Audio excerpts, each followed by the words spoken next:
live, né? A gente está feliz, estamos felizes aí com esse número, né, de eventos. Bom, primeiro gostaria de dar boa noite, né, a todas e todos.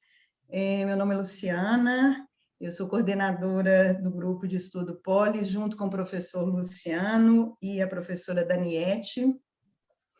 Esse grupo ele é vinculado a dois programas, né? O programa de estudos do lazer e o estudos da ocupação. São dois programas de pós-graduação da UFMG, né?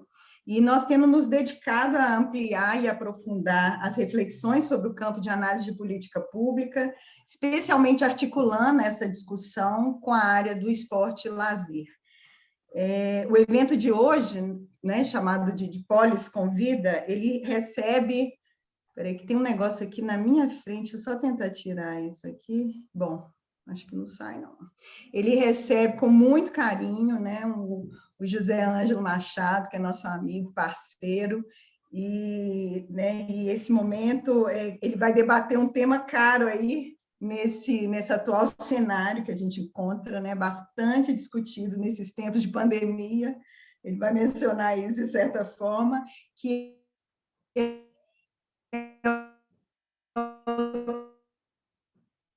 tema federalismo, breve apresentação do José Ângelo.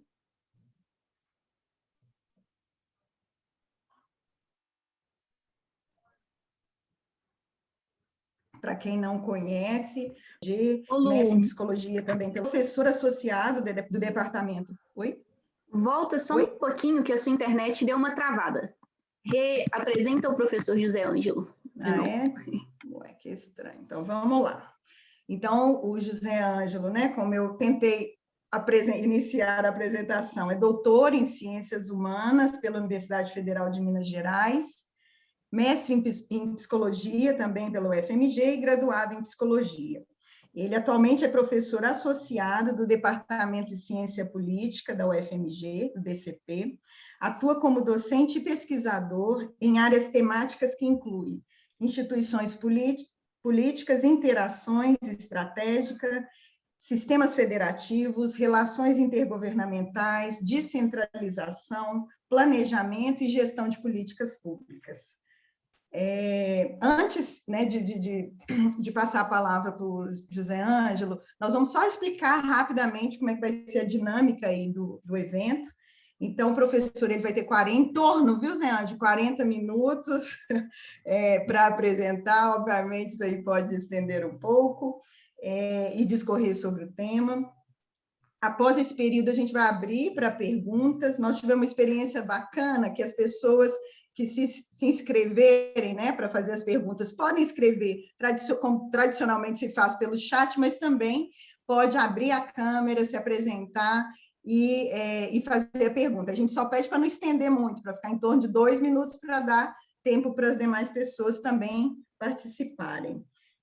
Durante o evento, né, a apresentação, a gente pede para manter as câmeras e microfones desligados, para evitar quaisquer interferência, né? Nesse formato, a gente sabe que isso é importante para o andamento aí da apresentação. Não vamos ter lista de presença, mas tem uma pessoa aí responsável por liberar o acesso, né, como já aconteceu de vocês, e confirmar os participantes.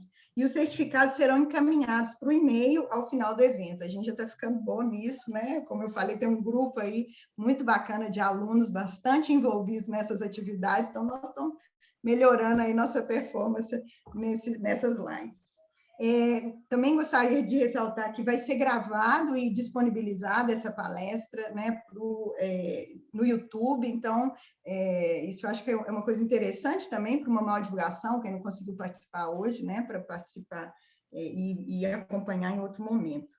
Então, Zé Ângelo, a gente agradece novamente pela sua disponibilidade, né, tenho certeza que vai ser uma boa discussão aí, eu acho que esse tema, nós temos lido, né, vários artigos, né, seu, assim, o que a gente tem visto é que essa discussão, ela tem nos ajudado a pensar, né, a área de esporte e lazer, sobretudo a partir de arranjos institucionais, então é interessante pensar, né, especificamente para essa área de estudo, mas a partir dessa leitura mais ampla, institucional, né? E eu acho que esse tema é exatamente isso, né? Ele veio casar com essa necessidade do grupo de aprofundamento e de ampliação desse debate aí na perspectiva da análise de política pública. Então, é com um grande prazer que a gente te recebe, espero que você também se sinta bem à vontade aí para fazer esse bate-papo conosco, né? E a palavra é sua aí, muito obrigada. Eu que agradeço, Luciana, fico muito honrado com esse convite, né? Quero agradecer e parabenizar o grupo todo, né? Você, o Luciano, a Daniete, né? A Natasha, a Brisa e mais todo mundo aqui que faz parte do grupo, né? Pelo formato e pela maneira tão profissional, né? Com a qual vocês estão conduzindo os trabalhos aqui, né? E fiquei muito honrado com o convite. Claro que a gente sempre procura atualizar um pouco o que a gente está fazendo, está pensando, e espero corresponder, né, à expectativa de vocês, trazendo um pouco das reflexões de alguns resultados de uma pesquisa ou outra, mas também compilando alguns resultados que têm sido trazidos, né, por outros colegas também que estão dialogando com o tema, né? Então, fico extremamente honrado, feliz com o convite, também realçar, né, a parceria, né, com a Luciana, que é antiga, né, Luciana? Nós fomos contemporâneos do doutorado e depois parceiros em um outro trabalho. E claro que a gente sempre que encontra algum colega dessa forma, a gente sempre fica desejando que estivesse fazendo mais coisa junto, né? A estrutura departamental acaba fazendo com que a gente se dedique muito a trabalhos mais específicos, mas eu espero ter outra oportunidade aí em breve, né, da gente poder trabalhar junto de novo, né? Foi muito bacana as experiências anteriores.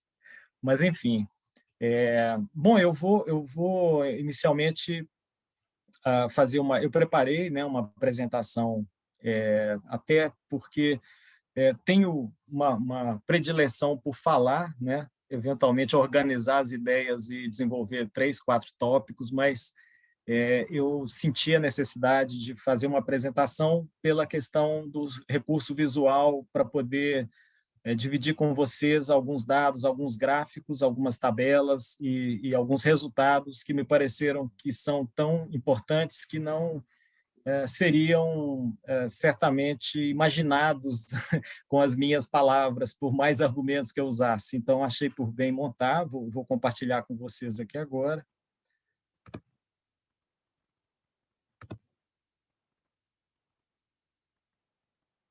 Ver se dá certo aqui, eu acho que vai dar.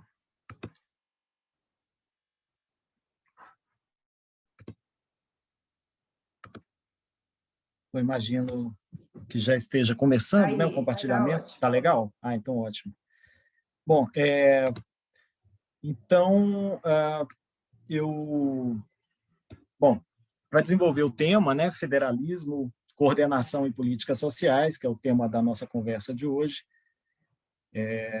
eu achei por bem organizar a minha apresentação em 4 momentos, né? Um momento introdutório, eu vou apresentar alguns conceitos, supondo que nem todas as pessoas que estão aqui conosco nesse momento têm familiaridade com o tema, né? Então, eu vou tentar fazer isso de maneira muito simples, muito pontual, sem delongar muito, né? Sem me estender demais, sem ser muito prolixo no que se diz respeito a algumas distinções conceituais e alguns argumentos. Num segundo momento, eu vou sustentar que o federalismo brasileiro, que sai da Constituição de 88, ele teve características institucionais que favoreceram o desenvolvimento das políticas sociais, ademais, haver, né, uma combinação de atores políticos que tinham esse desejo. Esses atores encontraram nas instituições condições favoráveis do ponto de vista do federalismo, da distribuição de autoridade decisória territorial, né, no caso brasileiro. Então, esse é um segundo argumento. Um terceiro argumento, o federalismo, comparativamente aos países unitários, não deixa nada a desejar em termos de capacidade de desenvolvimento de políticas sociais na América Latina. Então, eu vou apresentar alguns resultados de um trabalho recente, né, para vocês, aqui comparando as 3 maiores federações e os 3 maiores países unitários da América Latina. E, por fim, eu acho que não haveria como ser diferente, eu vou apresentar um quadro sumário, breve, né, sobre os problemas de coordenação e os problemas federativos que nós enfrentamos nesse momento no encaminhamento da pandemia, né, que eu acho que tem aí alguns achados recentes, muito interessantes, de alguns colegas, e eu gostaria muito de compartilhar com vocês, né. Então, para começar, uma distinção importante é a distinção que nos permita entender rapidamente do que a gente está falando quando a gente fala de uma federação, né? Eu vou usar aqui a contraposição, o contraste, como um recurso, né, pedagógico, né, digamos assim, para fazer essa caracterização. Aquilo que não é uma federação, em termos de distribuição de autoridade política no território, seriam os países unitários ou os estados unitários, que estão aqui à nossa direita, ou as confederações. No caso do país unitário, dos países unitários, nós temos um poder soberano, que é o poder nacional, né? O soberano significa que não se submete a nenhuma outra autoridade naquele território, né? E os governos subnacionais, sejam eles as províncias ou os governos locais, eles são, nos países unitários, subordinados hierarquicamente ao governo nacional. Nas confederações, nós lidamos com outro tipo de formação política em que nós temos, pelo contrário, vários estados soberanos, vários pequenos estados soberanos, que tipicamente são pequenos numa confederação, e um centro político que recebe uma autoridade delegada para encaminhar questões referentes à defesa externa, né, a defesa militar, ou a condução da representação diplomática internacional, né, perante os grandes países, os grandes estados, né. Essa forma confederativa, ela se apresentou em alguns momentos da história, né, da humanidade, na antiguidade, no final da Idade Média, né, mas ela sempre foi uma forma instável e que resultou na dissolução dessa autoridade política central sempre que que a ameaça militar se desfez, né? E a federação ou federalismo, ele surge como uma espécie de combinação desses elementos, né, das outras 2 formas, em que nós temos, ao mesmo tempo, um governo nacional e governos subnacionais que têm autoridade para governar o mesmo território e as mesmas pessoas.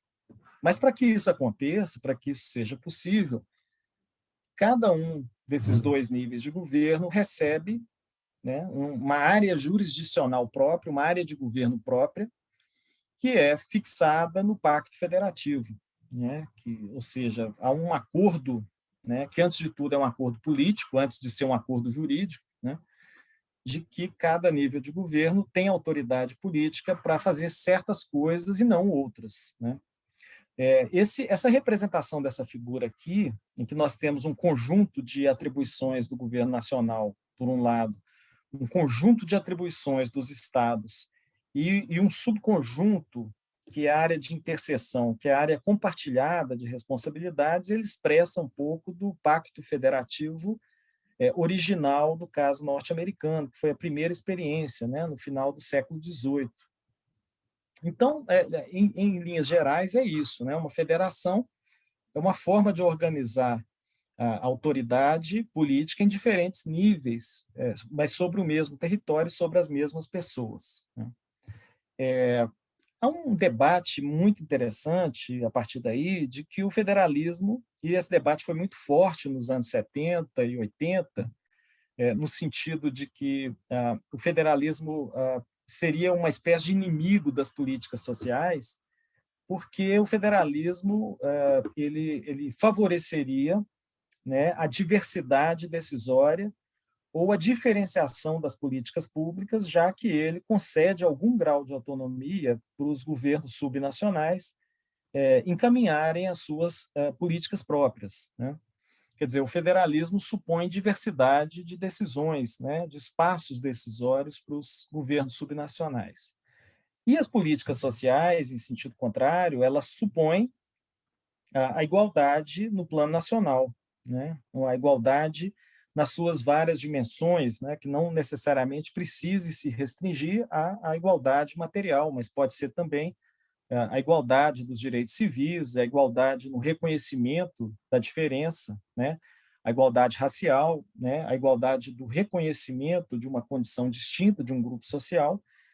A extensão dessa igualdade a todo o plano nacional supõe, em sentido contrário, uma centralização decisória, né? Então, as políticas sociais, para que se realize algum grau de igualdade, isso supõe, né, que haja uma decisão para todo o país, né, que valha para todo o país. Esse debate ele foi muito, nos anos 70 e 80, favorável, até o início dos anos 90, favorável à ideia de que, de fato, o federalismo impunha, né, limites fortes, né, para a realização das políticas sociais.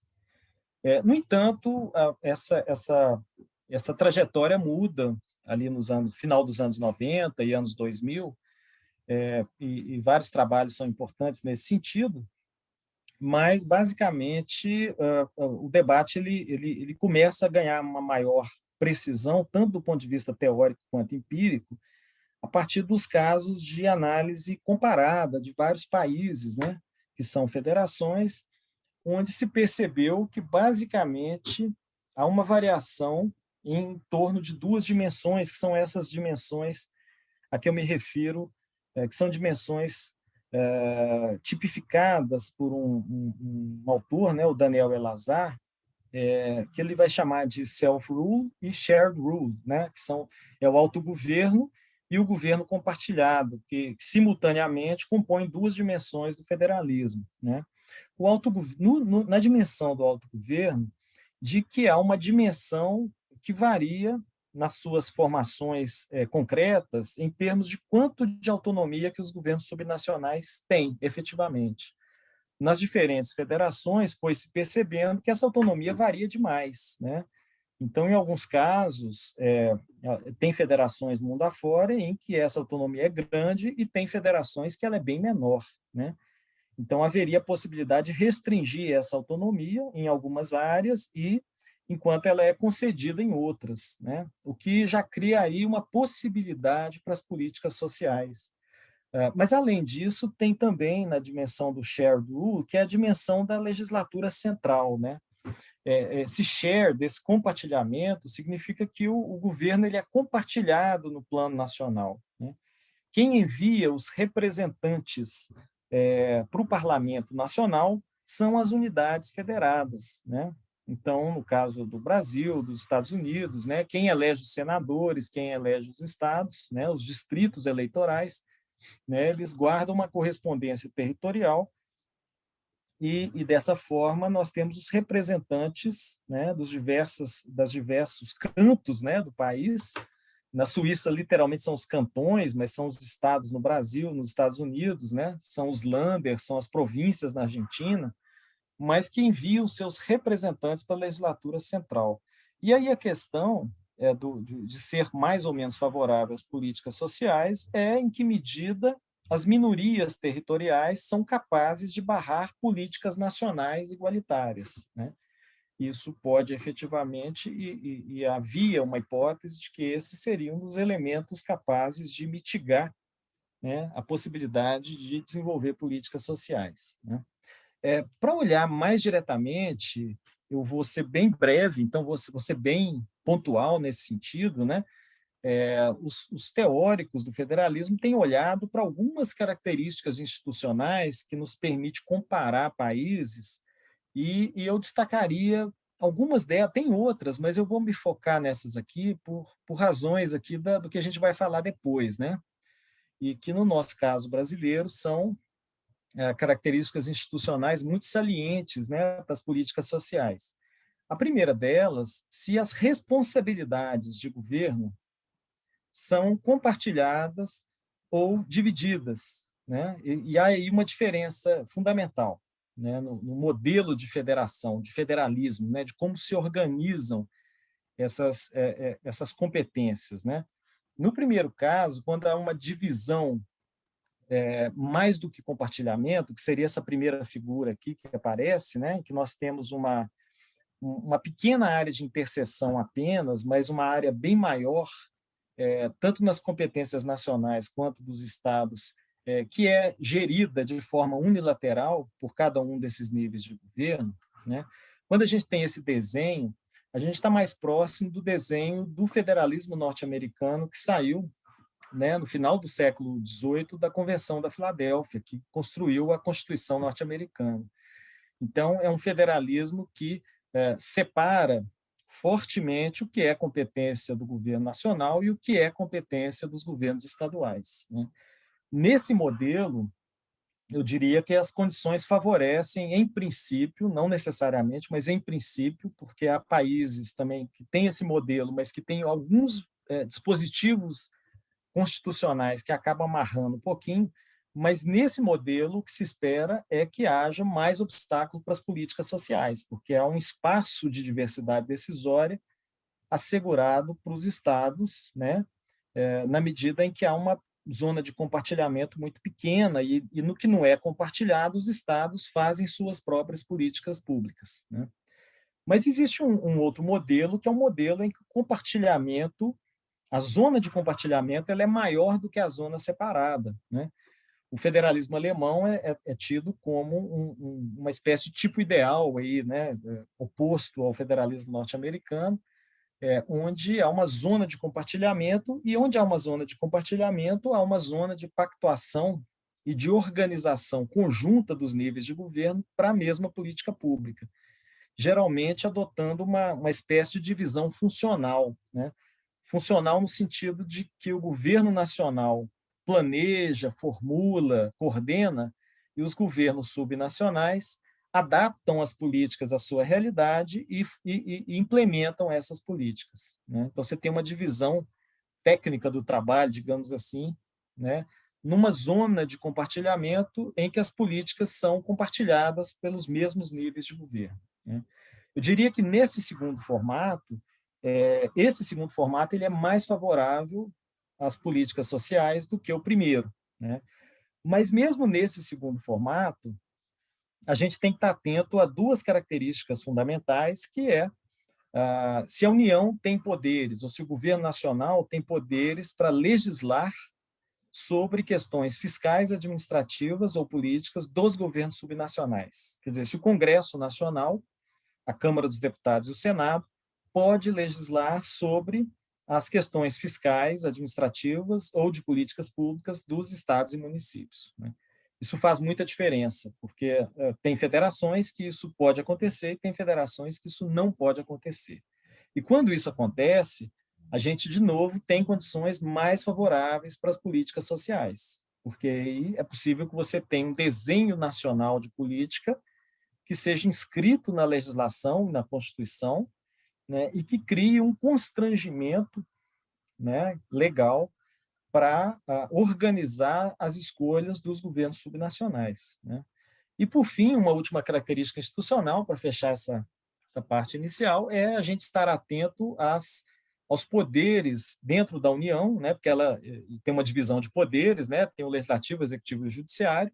Se, no caso, o executivo tem capacidades constituídas para formular, para financiar e para coordenar essas políticas compartilhadas. Então, quando a gente tem essa combinação no âmbito do legislativo e no âmbito do executivo, né, e um compartilhamento, a gente tem condições muito favoráveis para que a gente tenha um federalismo que admita, né, um grau de uniformidade nacional no campo das políticas públicas sociais. Para finalizar essa parte introdutória, digamos assim, aí eu já vou para a segunda, eu vou chamar aqui um outro autor, né, que não é propriamente um cara do campo do federalismo, mas é do campo da cooperação entre governos, que é o Richard Fayok,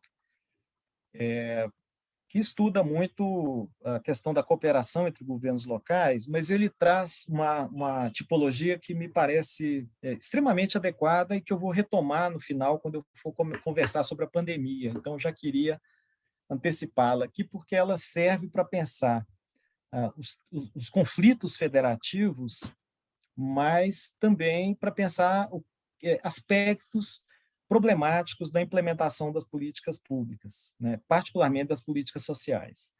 Ele vai dizer que tem basicamente, eu estou aqui simplificando muito, né, o que ele diz, os argumentos são muito mais sofisticados e, enfim, exigem um grau de confirmação empírica, de formalização lógica, mas, em linhas gerais, são basicamente os argumentos, aliás, é basicamente uma tipologia em torno de 3 riscos específicos de natureza distinta à cooperação entre governos, seja vertical ou horizontal.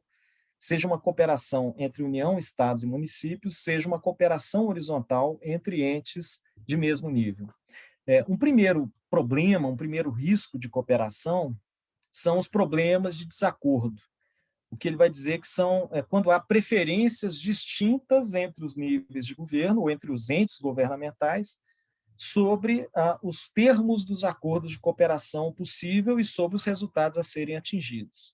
Quer dizer, os governos têm preferências distintas sobre resultados a serem atingidos, e aí isso já cria, talvez, um obstáculo, né, uma barreira que impeça a cooperação. Isso é muito comum nos estudos sobre regiões metropolitanas, por exemplo, onde o município sede e os municípios periféricos da região metropolitana têm preferências distintas sobre políticas públicas para a região metropolitana, né? Um segundo obstáculo são os problemas de coordenação. São problemas muito ligados a uma espécie de combinação de estratégias previamente anunciada pelas partes para sair de uma situação subótima ou de uma situação problema para uma situação ótima ou para chegar ao resultado desejado, né? Isso requer que todos adotem simultaneamente a mesma estratégia. Isso nem sempre ocorre por razões diversas, né? Muitas vezes razões informacionais, falta informação suficiente para que as partes possam ter a segurança de que a mudança da sua estratégia vai acontecer ao mesmo tempo que os outros também estão mudando de estratégia. Então, ninguém quer ser o otário que mude a estratégia e pague o preço por isso, sem que os outros também façam a mesma coisa. Então, há uma espécie de problema, vamos dizer, de coordenação de ações nesse sentido, né? Isso também afere a capacidade de colocar de pé políticas sociais, de adotar medidas e políticas, né, no sentido mais amplo. E, por fim, uma última categoria são os problemas de deserção, né? São os problemas em que os entes envolvidos na negociação, na cooperação, eles são tentados a trair os acordos que eles fizeram no passado recente, digamos assim, no momento da implementação, porque eles, por alguma razão, enxergam benefícios em trair esses acordos e adotar medidas unilaterais, né? Então, aí está, quem conhece, né, já ouviu falar do dilema do prisioneiro, né, que enfim, é um joguinho, né, quem estuda a teoria dos jogos, né, isso é uma coisa que vem da matemática aplicada às interações sociais e às interações políticas, né, e interações econômicas também, mas onde há uma tentação de trair os acordos, faz com que haja necessidade de construir instituições que criem coerções para evitar que isso ocorra, né? Inclusive entre as instituições de cooperação, né? Bom, colocando esses pontos, eu já me sinto à vontade para dar um passo à frente com vocês aqui nessa conversa, né? A gente já pode olhar agora mais concretamente para o nosso federalismo pós-88, e se ele favoreceu, de fato, políticas sociais e de caráter equalizador, né?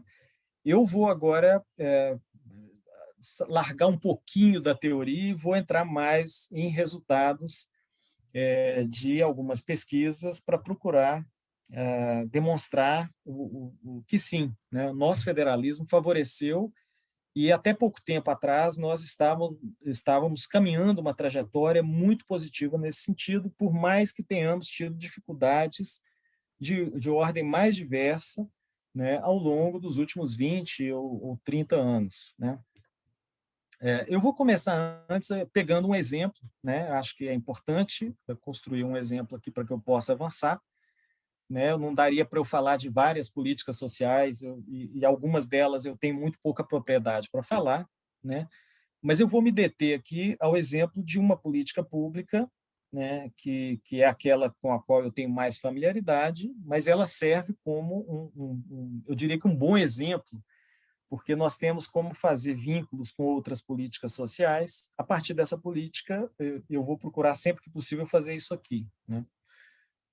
Que é a política de saúde, né?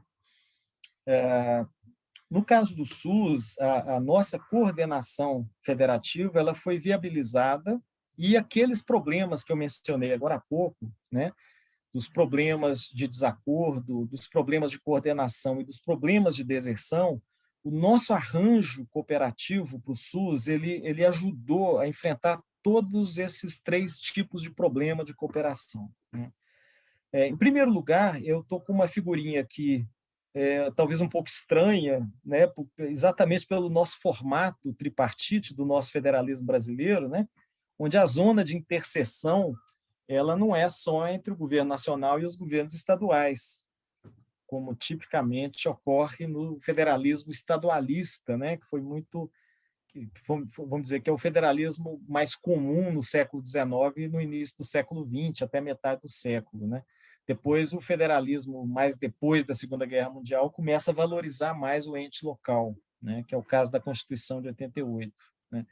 Então, a nossa zona de interseção, no caso do SUS, e aqui eu vou buscar o arranjo específico, mas vocês vão perceber que tem características aqui que são comuns também à política de assistência social, que são comuns à política de educação e a outras políticas sociais também. Né? Mas aqui eu vou dizer que, basicamente, nós temos, dentro dessa zona de interseção, 3 mecanismos de coordenação que são fundamentais para superar aqueles riscos de colaboração que eu mencionei agora há pouco. Né? O primeiro é o mecanismo de coerção legal institucional, né? Aliás, constitucional legal, né? É onde a Constituição e a legislação nacional criam constrangimentos em termos de definir o que cada nível de governo deve fazer em relação àquela política pública. Né? Quais são as suas atribuições? No caso da saúde, a emenda constitucional 29, ela acrescenta, inclusive, quanto das suas receitas próprias deve ser investido no setor saúde. Né?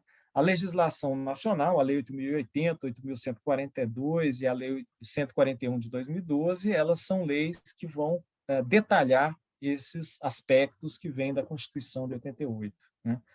As transferências financeiras condicionadas, que são transferências que, na verdade, são feitas fundo a fundo, são diretas, né, do Fundo Nacional de Saúde para o Fundo Estadual ou para o Fundo Municipal, e que são condicionadas porque elas vão cessar de existir caso certas condições não sejam cumpridas, né? E elas são destinadas a objetivos específicos dentro do sistema de saúde, né? Seja para atender a certos parâmetros para a organização da atenção primária, né? Alimentar os bancos de dados do SUS, no caso dos recursos para as equipes de saúde da família, quer dizer, tem uma série de condições que têm que ser cumpridas para que esse recurso seja transferido e vai por aí afora, né? E, por fim, um terceiro mecanismo é a pactuação em arenas federativas, que também existem outras políticas sociais, né? Não é exclusividade da saúde. Eu estou tentando até dizer para vocês que esses 3 mecanismos operam, em alguma medida, nas outras políticas sociais também, né? Com características institucionais eventualmente distintas, mas operam simultaneamente de forma combinada, né? No caso dessa pactuação em arenas federativas, a gente tem comissões entre representações dos diferentes níveis de governo, uma comissão no nível nacional, que reúne representações do governo nacional, estaduais e municipais, e nos estados, representações dos estados e municípios, né? E essa pactuação ela é importante porque ela vai refinar e vai alinhar informações, né? Eu estava dizendo para vocês agora há pouco dos riscos de coordenação, né? Ou dos problemas de coordenação, por exemplo, né? Vários desses problemas de coordenação vão ser superados dentro dessas comissões, né? E também alguns problemas de desacordo, né? A respeito de preferências. Então, efetivamente, se fazem pactos ali, negociações, trocas, né? Combinados, que são importantes para superar aqueles riscos de colaboração lá atrás. E a que resultados nós chegamos com isso, né? Então, agora eu já vou dar um passo à frente. Do ponto de vista da difusão de programas estratégicos para colocar de pé uma política nacional, um excelente exemplo foi a expansão do Programa de Saúde da Família no Brasil, que depois vira uma estratégia nacional para a organização da atenção primária, e deixa de ser um programa, né? Então, isso aqui eu tirei essa figura de um relatório da CGU, né, que eu acho que ficou melhor do que usar uma tabela aqui para mostrar isso. A gente tem também, né, tem até uma certa fartura de estudos nesse sentido, mas eu achei que essas figuras funcionam muito bem para mostrar como que, nessa zona mais clara, né, onde a gente tem esse azul clarinho, onde tinha o programa de agentes comunitários, e esse azul mais escuro, as equipes de saúde da família, mais propriamente, que combinam a atuação dos agentes comunitários com o restante da equipe, que envolve o médico, a enfermeira e os técnicos de enfermagem, né, que atuam de forma territorializada, né, tem um território de responsabilidade, onde tem ali um conjunto de famílias, né, que ficam sob a responsabilidade sanitária daquela equipe, né? Então, a difusão dessa estratégia do Plano Nacional já mostra o sucesso na coordenação de uma política social no Plano Nacional. Em segundo lugar, a difusão nesses programas estratégicos da próprio programa de imunização, né? Brasil, hoje tão falado nesse momento de Covid, né? Essa série histórica que ela vai de 1989, né, do ano seguinte à Constituição de 88 até o ano de 2019, até recente, né? Só que aqui o intervalo ele é de 5 em 5 anos. Então, nessas mudanças de trajetória de curva, é importante só pensar que estou pulando de 5 anos para 5 anos, né? Então, de qualquer forma, é perceptível, né, que a gente começa em 89, no ano seguinte à Constituição de 88, né, a gente tem uma trajetória ascendente, e aqui eu estou colocando 3 vacinas, que não fui eu que escolhi, elas são vacinas utilizadas aqui pela Organização Pan-Americana de Saúde, né, que tem, me parece que são 5, que são usadas na comparação com os países, nessa base de dados que eu encontrei, mas as outras 2 não existem em todos os anos. Então, eu resolvi pegar aquelas que já existiam em 89 e que terminam existindo em 2019, porque nos permite perceber a trajetória ao longo de todo esse período, né? Então, a BCG, a tríplice e a polio. E aí a gente vê 2 coisas que eu queria chamar a atenção. Primeiro, essa trajetória ascendente, né, de 89, 94, até a gente atingir um platô ali superior, ali um voo de cruzeiro, né, que foi 1999, e a partir dali nós mantivemos um nível elevado até por volta de 2014, já com uma pequena descendente ali no caso da polio e da tríplice, mas ainda mantendo a BCG, e depois a gente despenca em 2019, e aí eu não trouxe aqui o detalhe, mas, por exemplo, a tríplice, que é a que tem a maior queda, né, para não poluir demais aqui de informação, mas depois, se alguém quiser, eu tenho esse gráfico, inclusive, o despencar da tríplice se dá em 2018 e 2019, o que dá concretude para aquilo que tem sido discutido hoje, que é o quanto o nosso programa de imunização, no caso do Brasil, né,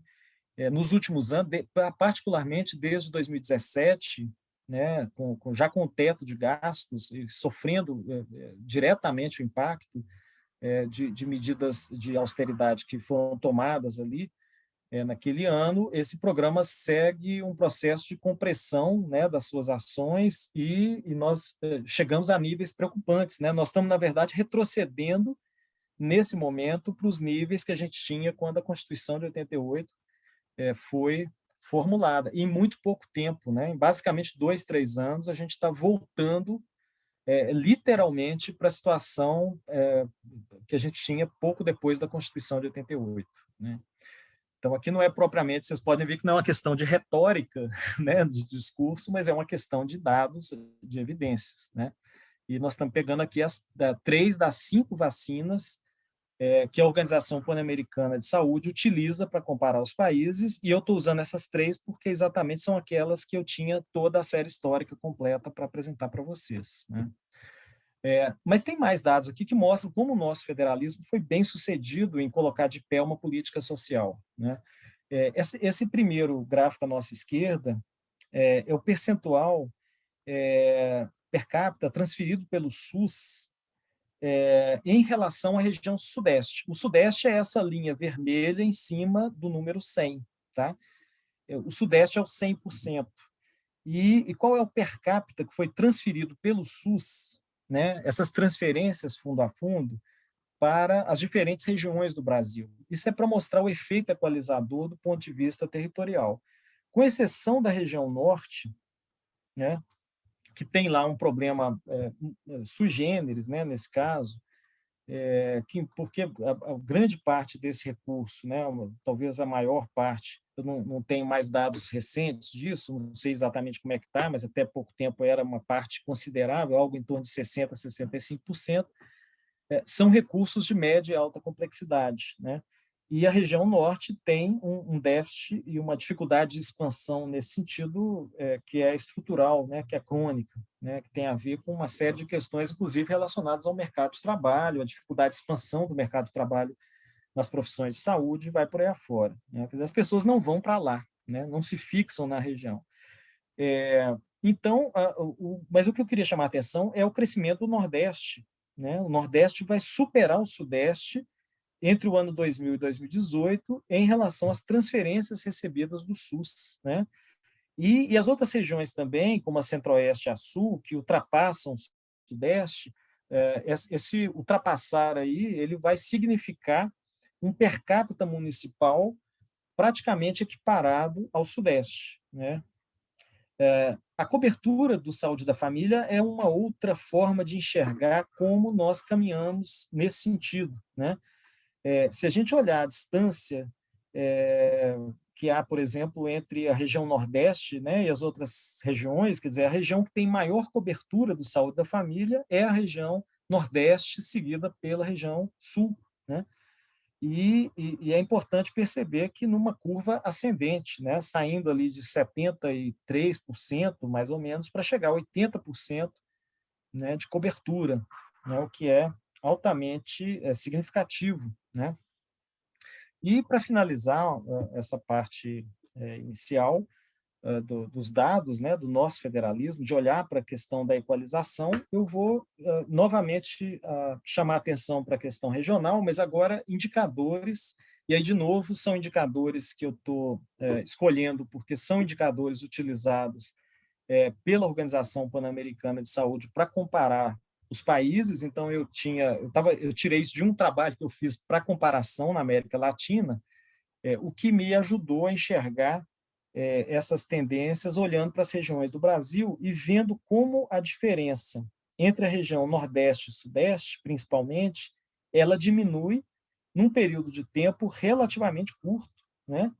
A série histórica aqui nesses 3 gráficos, ela é entre 2008 e 2014, mas eu tenho dados para todos os anos e, portanto, as tendências elas são consistentes nesse tempo, né? São 7 anos que eu tenho dado, e esses 7 anos, as tendências elas são contínuas, né?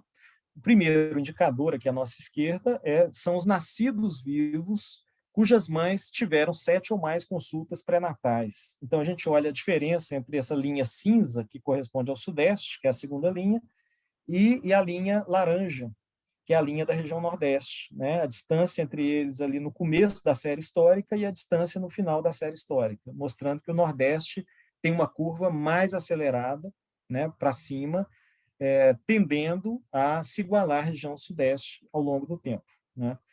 As internações por condição sensível à atenção básica significa aquelas internações que poderiam ser evitadas pelo atendimento na atenção primária, né? De novo, o Nordeste tem uma queda mais acentuada, né? Tem a curva mais inclinada, e, de novo, se a gente compara o ponto de partida e o ponto de chegada, né, o Nordeste diminui a sua distância da região Sudeste, né? E, por fim, para trazer um indicador que é clássico, né, a mortalidade infantil, de novo, o Nordeste tem uma curva bastante acentuada nesse período curto de 7 anos, né? Se a gente novamente compara o ponto de chegada e o ponto de partida, né, entre Nordeste e Sudeste, a gente, de novo, percebe que o Nordeste tem uma variação mais expressiva do que a região Sudeste, nesse período, né? Bom, isso tudo foi para dizer que, do ponto de vista, né, de sucesso em termos de construir um arranjo, né, cujos mecanismos de coordenação puderam levar à estruturação nacional, né, da oferta de serviços dentro de um padrão nacional e favorecendo a equalização, a nossa experiência, ela na área da saúde aqui, que eu estou trazendo, mas eu poderia trazer de outras, né, se fosse falar de educação, colocar aqui o Fundeb, né, e outras políticas educacionais, a gente também chegaria a uma conclusão muito parecida, né? Mas eu vou dar agora o terceiro passo, né? Qual seria, então, se a gente olhar em perspectiva comparada na América Latina, o desempenho das federações, não só do Brasil, né? Vocês poderiam me dizer, não, mas o Brasil é um país fora da curva, né? Um caso à parte, e talvez as outras federações tenham um desempenho pior do que os países unitários, né? Bom, esse é o exercício que eu vou fazer rapidamente com vocês antes de entrar na última, vamos dizer assim, na última parte da nossa conversa, que é a pandemia. Mas aqui eu vou ser mais econômico, né? Claro que a nossa apresentação pode ficar disponível para depois quem quiser pegar com mais detalhes, dados, enfim. Mas aqui só para apresentar, esse é um estudo recente que a gente fez, né, comparando as 3 maiores federações com os 3 maiores países unitários, exatamente para ver o potencial equalizador, né, e de organização dos sistemas nacionais de saúde nesses casos, né, comparativamente a essas 2 formas de organização, né, do Estado. Aqui só uma apresentação rápida dos países, eu não vou me deter aqui, né, as populações são muito diferentes, o PIB dos países também muito diferentes, né, o do Brasil e do México se destacam. O PIB per capita, o grande destaque é o Chile, né, que é um país que tem um PIB per capita enorme, ao mesmo tempo que é um país extremamente desigual, né, também, né, mais desigual do que a Argentina, mais desigual do que o México, né, embora não tão desigual quanto o Brasil e quanto a Colômbia, né, mais desigual, inclusive, do que o Peru, né. Em termos de apropriação, do PIB pelo setor público, de novo, um elemento que chama atenção, que o Brasil e a Argentina são aqueles países em que tem uma maior participação do PIB, aliás, da receita pública no PIB, da receita fiscal no PIB, né?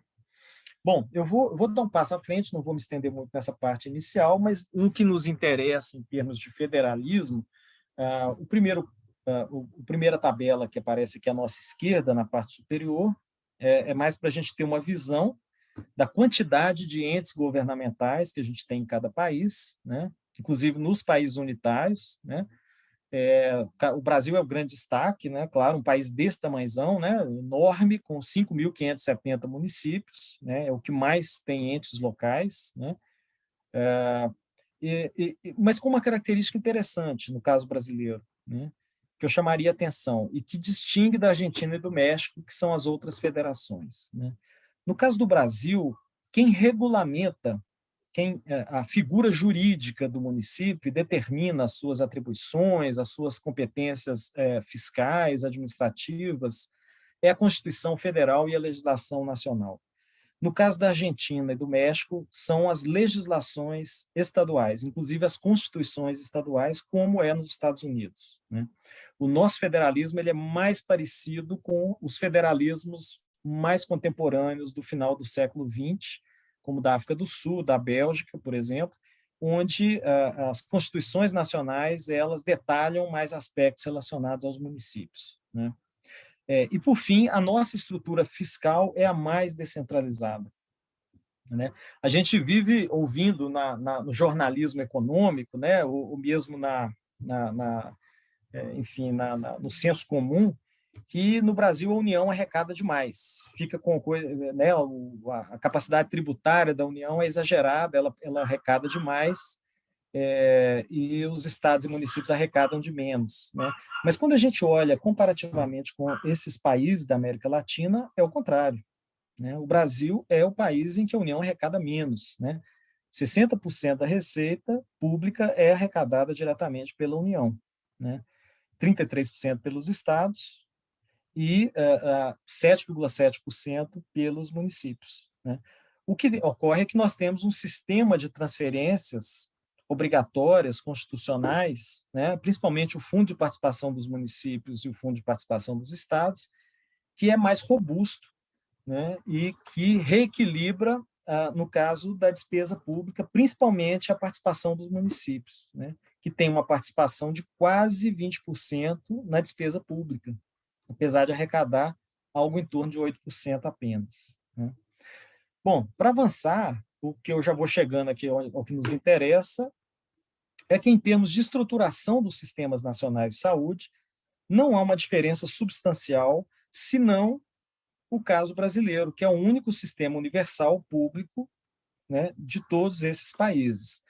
Os demais países acabam, eu vou simplificar aqui também por uma questão de tempo, acabam optando por um sistema em que nós temos um seguro para os setores que têm capacidade contributiva mais elevada, que é um seguro privado, que geralmente atende mais os requisitos, né, de atender a população mais rica, de classe média alta ou de classe média para cima desses países, e um seguro com subsídio por parte do Estado, né, para a população que não tem poder contributivo ou que tem um baixo poder contributivo. Então, você tem uma segmentação entre duas formas de seguro. Um seguro para os pobres, até a classe média, um seguro da classe média para cima, que é organizado por empresas ou por setores da economia que têm capacidade contributiva. Assim como essa penúltima coluna, a lista positiva significa que a cobertura ela é dada através de uma lista de procedimentos, né, mais restrita, quer dizer, não se faz tudo, né? E no caso do Brasil, a gente tem uma lista aberta, né? O único país unitário que se aproxima um pouco mais é a Colômbia, que, apesar de trabalhar com seguro, esse seguro subsidiado mais popular, ele é também bastante aberto, ele tem uma cobertura bem aberta, né? Então, do ponto de vista da organização dos sistemas nacionais, não há uma distinção substancial entre ser uma federação ou ser um país unitário, né? E o Brasil é um ponto à parte, né? Sendo uma federação aquela que mais avançou no sentido da política social. Para concluir essa comparação América Latina aqui, dois aspectos interessantes, né? O aspecto do financiamento, que aparece nessa primeira tabela, e, em segundo lugar, o aspecto da performance em indicadores comparados, né? Assim, que são de resultado, ou aliás, de cobertura, né? Mais do que de resultado, porque resultado tem muitas variáveis que podem afetar resultados, então os indicadores de cobertura acabam funcionando melhor para esse objetivo nosso aqui. No que diz respeito ao financiamento, as médias de países unitários e de federações, elas são muito próximas nos três critérios que eu uso aqui para o financiamento. Se eu considero o percentual de despesa da saúde dentro do orçamento do governo, o Brasil tem a menor destinação dentro do orçamento federal, né, do orçamento nacional para o setor saúde, né? Mas a média ele acaba sendo um pouco compensado aqui pela Argentina, e aqui, nesse caso, a média das federações ela é menor do que a média dos países unitários, né? Então, aqui, vamos dizer, 1-0 para os países unitários na primeira coluna. Na segunda coluna, nós vamos ter um empate técnico, né? Porque ali a gente está considerando a despesa governamental com saúde como proporção do PIB. De novo, a do Brasil é baixa, comparando com a Argentina, comparando com a Colômbia, comparando com o Chile. Mas, na média, as federações ficam 0,1,5, alguma coisa próxima disso, abaixo dos países unitários. Então, aqui a gente tem empate técnico, né, 1-1. Mas se a gente vai pegar o financiamento da saúde como a despesa em dólar per capita, aí as federações fazem 1-0 nos países unitários, né? Principalmente puxado pela Argentina, mas aí também chama a atenção de vocês que o Brasil gasta bem menos do que o Chile e a Argentina, e mais do que isso, né? O Brasil gasta relativamente pouco, ele perde para a Argentina e para o Chile nos 3 critérios, sendo um sistema universal, né, para toda a população brasileira. Agora, comparando agora a performance, né? Eu peguei aqui uma média de cobertura vacinal dos 3 países, e aí a gente tem empate técnico, pendendo um pouquinho mais para os países unitários, no caso da cobertura vacinal.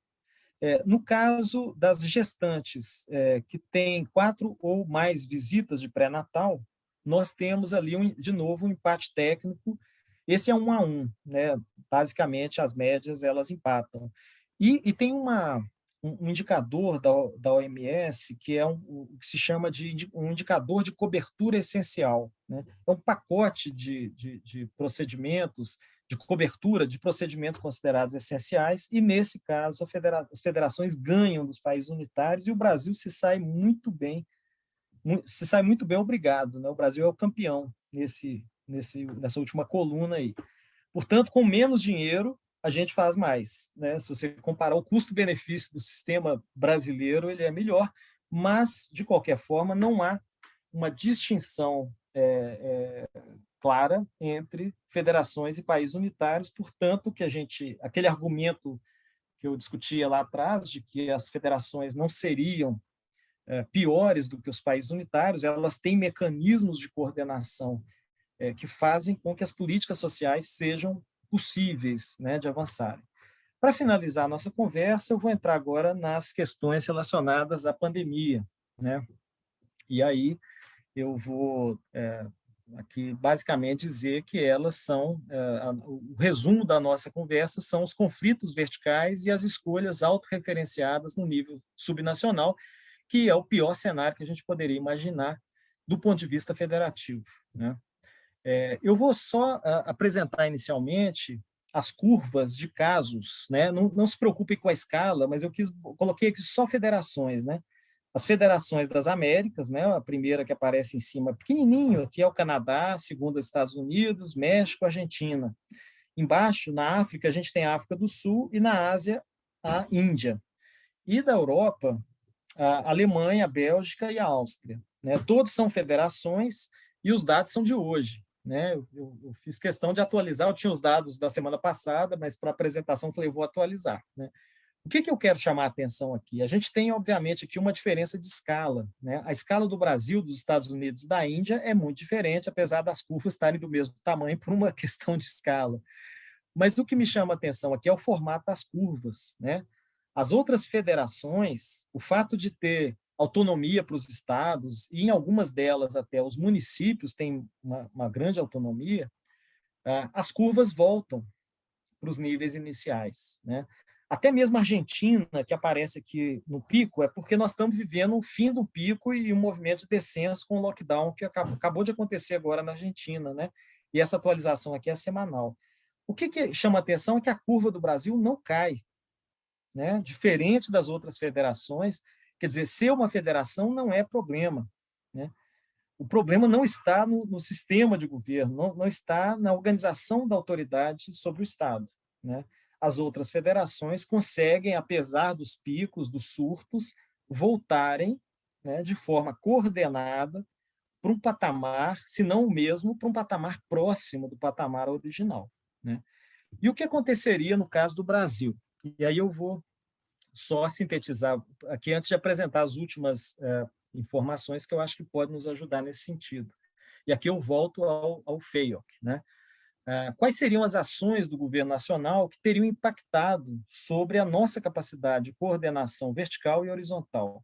Primeiro, do ponto de vista dos problemas de desacordo, a divergência em relação aos termos da cooperação. Quer dizer, nós temos um governo nacional que, cada dia está ficando mais claro, né, boicotou, né, trabalhou no sentido contrário à obtenção das vacinas, né, propagandeou e tentou praticar como política pública uma terapêutica medicamentosa não comprovada, né, e atuou no sentido contrário à adoção de medidas não farmacológicas, né, e, mais do que isso, até chegou a propagandear medidas não farmacológicas ineficazes, como tal isolamento vertical. Né?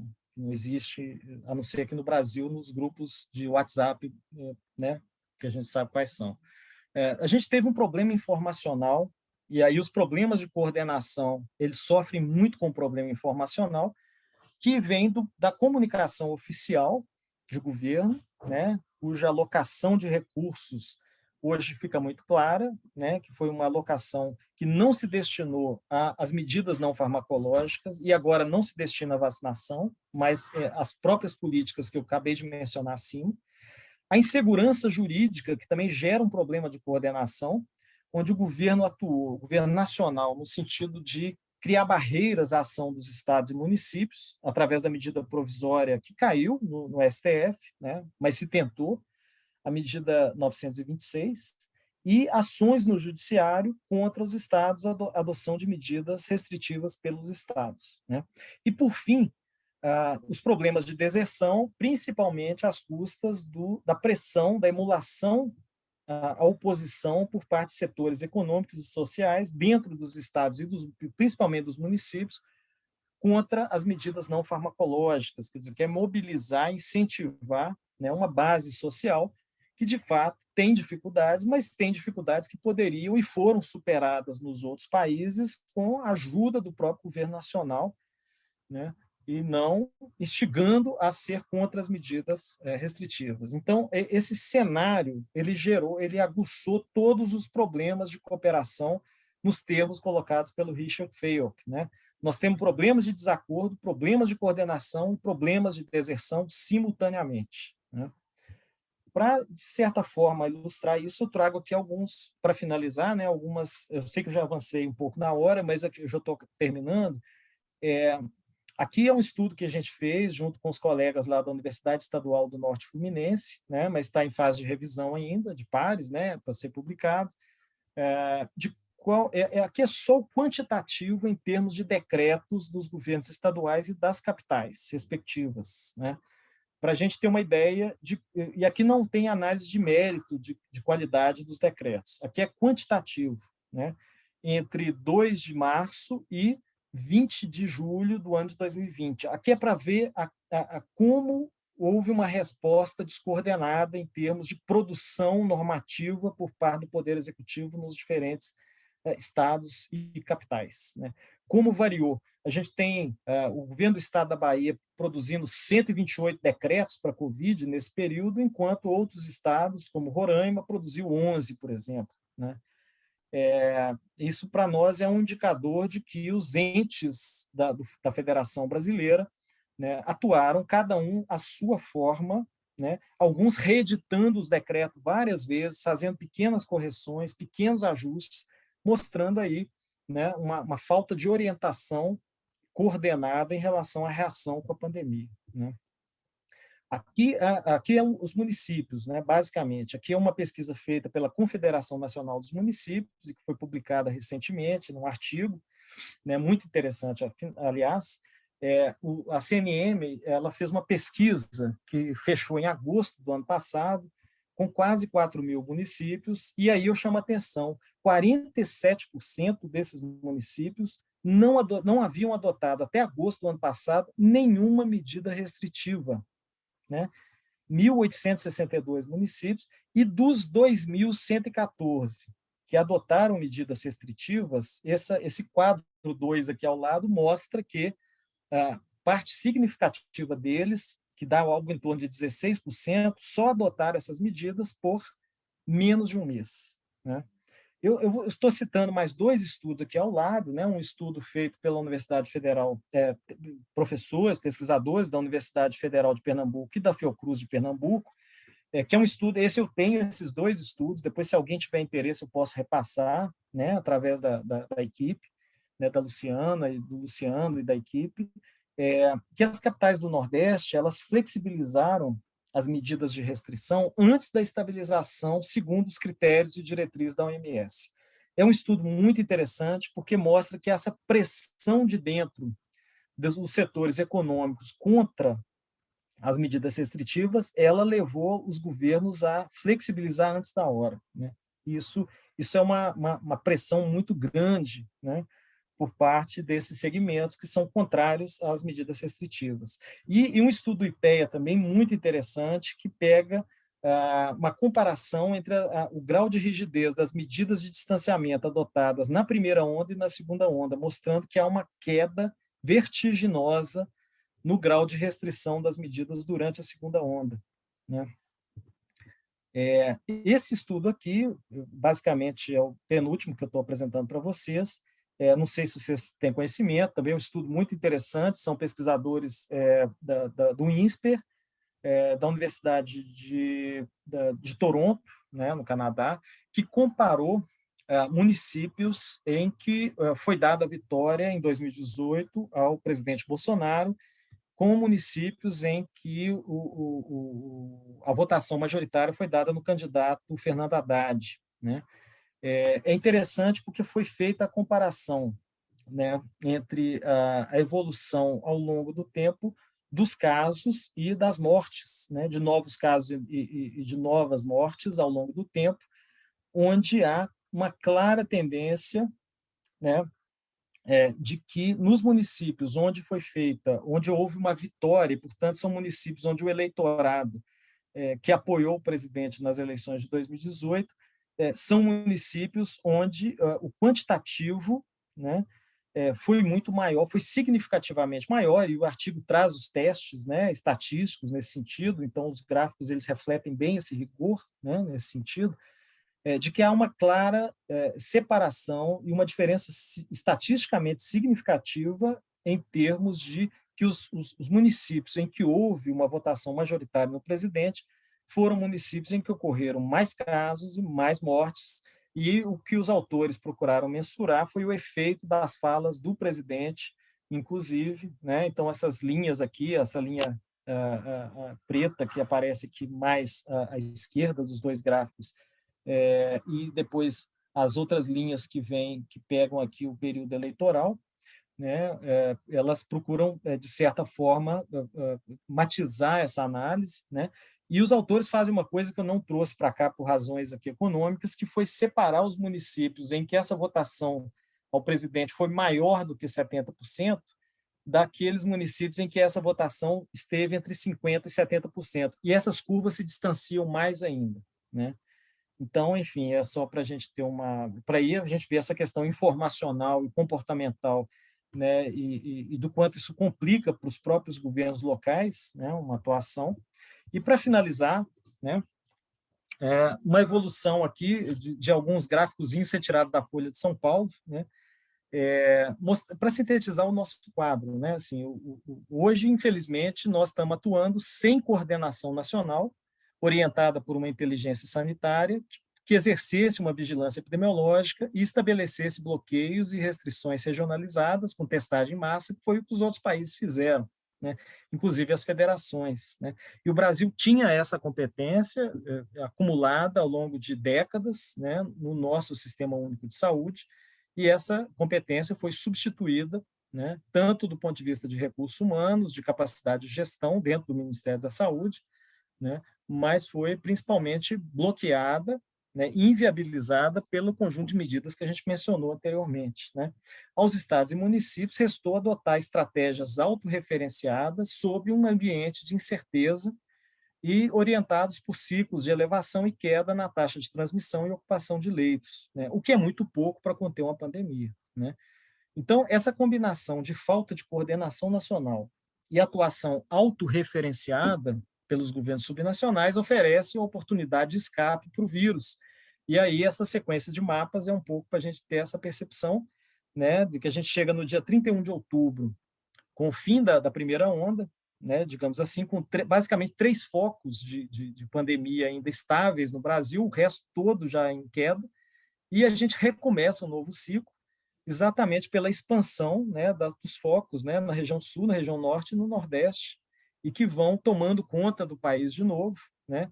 Então, de certa forma, corroborando essa ideia de que medidas autorreferenciadas, sem uma coordenação nacional que pudesse conter a expansão da doença, né, estabelecer bloqueios sanitários oportunos e guiados por uma inteligência sanitária, que poderiam nos levar para outro lugar. A frustração que a gente fica, né, e eu vou concluir com isso, é que tendo uma experiência tão positiva do ponto de vista da coordenação federativa, né, inclusive do ponto de vista continental, nós hoje amargamos os piores resultados no momento em que talvez a coordenação federativa foi mais importante na nossa história, né? Então é isso, eu fico por aqui. E desculpa pelo avançado, né, da minha exposição. Acho que eu abri, né? Deixa eu tentar Zé aqui. Ângelo, estão me ouvindo, tá, né? Zé Ângelo, muito obrigada, assim, pela exposição. Eu acho que você, né, você fez um caminho aí, uma trajetória, né, pegando a discussão conceitual, chegando nesses dados empíricos, né, para ilustrar exatamente, né, o federalismo e suas complexidades, né, e assim, e num momento extremamente né, de uma crise nacional e o quanto isso ficou explícito, né, como que, no caso específico das políticas sociais, uma falta de coordenação, o impacto é severo demais, né, assim, eu acho que você traz dados aí para deixar isso muito claro diante desse momento de crise. Então, assim, queria parabenizar aí né, por essa explanação e trazendo muito claramente, né, o conceito lá inicial né, do entendimento do que significa esses sistemas, né, o federalismo, especialmente trazendo aí nossa realidade. Eu acho que mesmo para aquelas pessoas que não tinham um contato prévio com essa literatura, a sua exposição foi muito informativa, assim. Então, eu queria te agradecer novamente. Eu sabia que você ia trazer aí uma contribuição excepcional aí para a gente pensar não só, né, a política de saúde, isso que a gente está vivendo, mas trazer, né, tentar aproximar um pouco da área também com que a gente tem se debruçado aí a estudar, né? Acho que diante dessa epidemia, dessas necessidades tão eminentes aí, básicas, sociais, discutir esporte e lazer fica parecendo até algo, né, de muita, né, de excepcionalidade, né? Mas sabendo que também estamos falando de direitos sociais, de direitos que, né, você fala dessa perspectiva constitucional que está previsto, e pensando desenvolvimento numa perspectiva mais ampla, não só de uma necessidade iminente, eu acho que é pensar amplo aí papel de estado de bem-estar, né, numa perspectiva para além só de uma necessidade básica. Então, eu acho até um privilégio a gente poder discutir também o acesso a direito e lazer como, né, uma possibilidade legalmente garantida para a população brasileira. Então, assim, agradeço imensamente aí pelas contribuições, né? A ideia inicial, Zé Ângela, é que a gente abra para perguntas, como eu já tinha comentado. Vamos ver se já tem perguntas aí a serem feitas, senão eu também tenho as minhas aqui, a gente pode começar esse diálogo aí. Alguém gostaria? Já tem inscrição aqui, ô Brisa, me ajuda aí.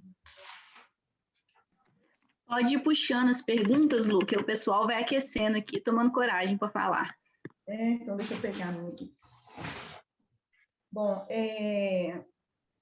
Zé Ângelo, quando você traz, né, essa discussão do federalismo a partir de duas né, especialmente da política de saúde, mas você exemplifica também com a política da assistência social, né, que tem um modelo muito próximo aí nesse desenho, trazendo aquelas 3 dimensões institucionais, né, a questão da coerção constitucional, da questão do financiamento, né, que você coloca da transferência condicionada de financiamento e da própria pactuação, né, dessa pactuação entre nessa arena federativa.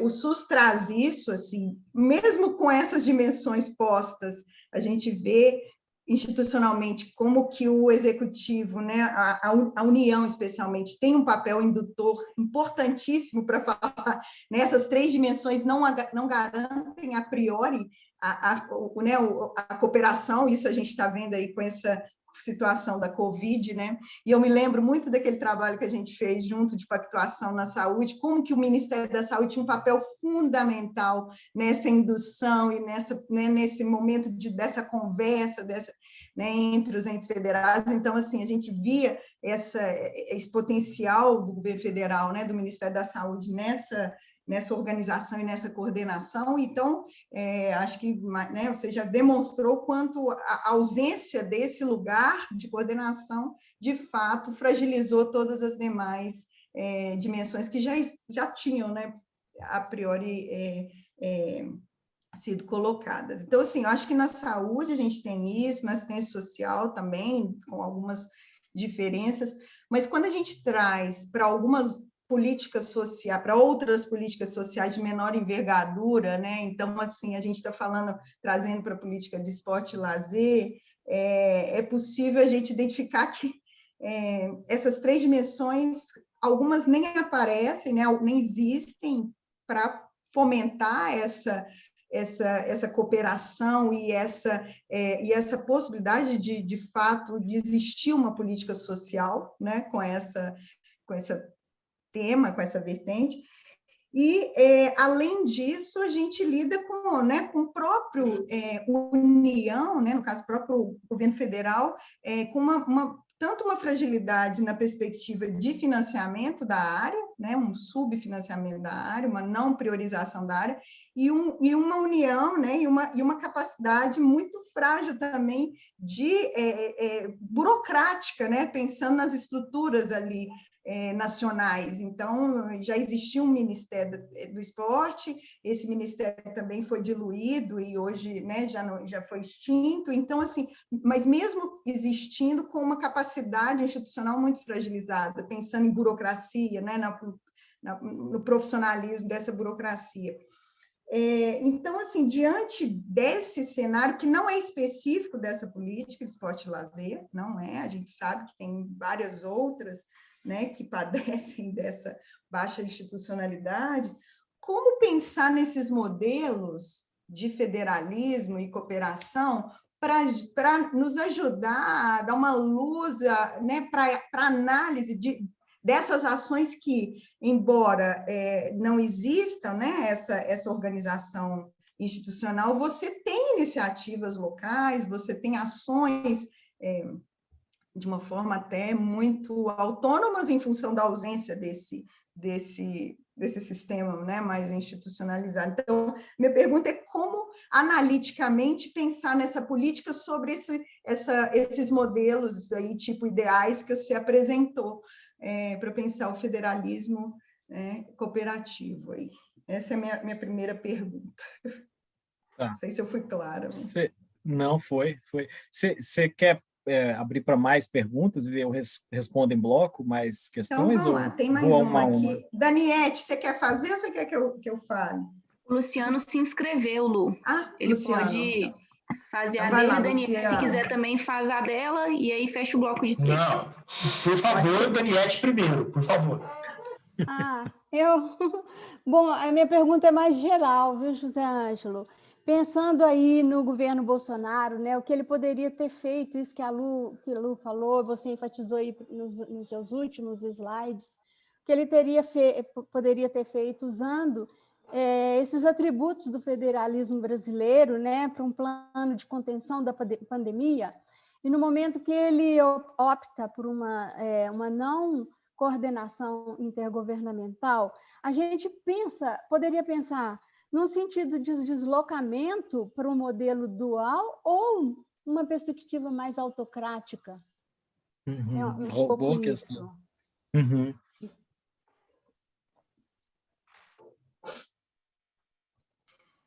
O meu é mais uma reflexão, serei bem breve, né? Primeiro, assim, obrigado pela fala, parabéns, apesar dela me deixar muito triste, né? É um diagnóstico muito bem feito, muito competente, muito subsidiado, mas que mostra uma situação ainda pior do que talvez parte de nós que não se apropria tanto dessas discussões sobre saúde, sobre o SUS, tinha previamente, né? Então, o cenário é catastrófico, né? Mas eu queria fazer assim, 2 comentários breves. O primeiro é uma reflexão, assim, nós que temos uma democracia frágil, né, na minha opinião, e que estamos sujeitos aí a alguns roubos, alguns desastres eleitorais, como esse que a gente tem sofrido nos últimos anos, né, tanto em nível estadual como nacional, será que o nosso modelo, será que o modelo americano não seria mais útil para a gente, porque a gente dependeria menos dessa coordenação a nível central, né? Por outro lado, né, quando a gente pensa especificamente em esporte e lazer, né, me parece que a gente depende muito dessa coordenação. Ontem à noite, em outra instância, né, a gente discutia sobre desmonte das políticas de esporte e lazer no Estado, e aí eu comecei a minha reflexão dizendo assim, para mim elas nunca foram construídas, né, na minha área específica. Então eu tenho dificuldade para falar que o governo do Estado de Minas nos últimos anos desmontou as políticas de esporte e lazer porque elas não foram construídas, mesmo naqueles governos tidos como progressistas, de esquerda, etc. Né? Então, assim, quando eu penso aquele esquema que você colocou no início, pensando na saúde, né? Então, por exemplo, coerção constitucional legal. Nós não temos para a área do esporte e lazer, porque apesar de ser direito, mas nós não temos responsabilidades partilhadas, não está claro qual é o papel de cada um. Então, a gente já começa de uma maneira muito ruim, né? Transferência financeira condicionada, nós também praticamente não temos, né? Nós temos pouquíssimas políticas que tinham uma certa transferência de renda, mas não numa perspectiva de um fluxo robusto e contínuo, né? Claro, como é a saúde, né? Eu não estou falando nem de volume, estou falando da dinâmica, né? Nós não temos essa dinâmica na área do esporte e lazer. E pactuação em arenas federativas, nós só temos quando acontecem programas específicos, né? Então, são determinados termos de cooperação específico para uma ação e não para uma política de uma maneira geral, né? Então, assim, é uma reflexão, né? Me parece que nessa perspectiva, né, da construção dessa política nacional de esporte e lazer, está tudo por se fazer ainda, né? O exemplo da saúde nos mostra isso. Era isso. Legal. Nossa, 3 questões. Eu vou tentar ser breve para dessa vez eu tenho a obrigação de ser breve, né? Porque eu não fui, agora eu tenho que pagar o pato aqui. Bom, vamos lá. Primeira questão da Luciana, né? Assim, eu fico com a impressão, Luciana, acho que você fez um diagnóstico que o Luciano agora completa, né? De certa forma. E tem um elemento da burocracia federal, que, aliás, é um tema que você estudou muito, né? Pensando na própria saúde, né?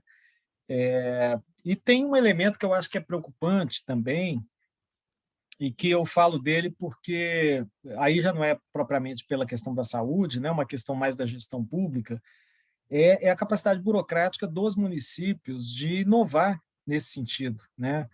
Considerando a questão do porte populacional e região. Por exemplo, pegando o porte populacional, se a gente considera que 70% dos municípios brasileiros têm até 20 mil habitantes, a gente fica pensando assim, qual é a competência para planejar, formular, conceber um programa na área de esporte e lazer no município de 20 mil habitantes. Pode ser que você tenha, casualmente, pessoas que se formaram ou que tiveram contato com a política, mas isso vai ser uma coisa muito casual, não será regra, né? Creio eu.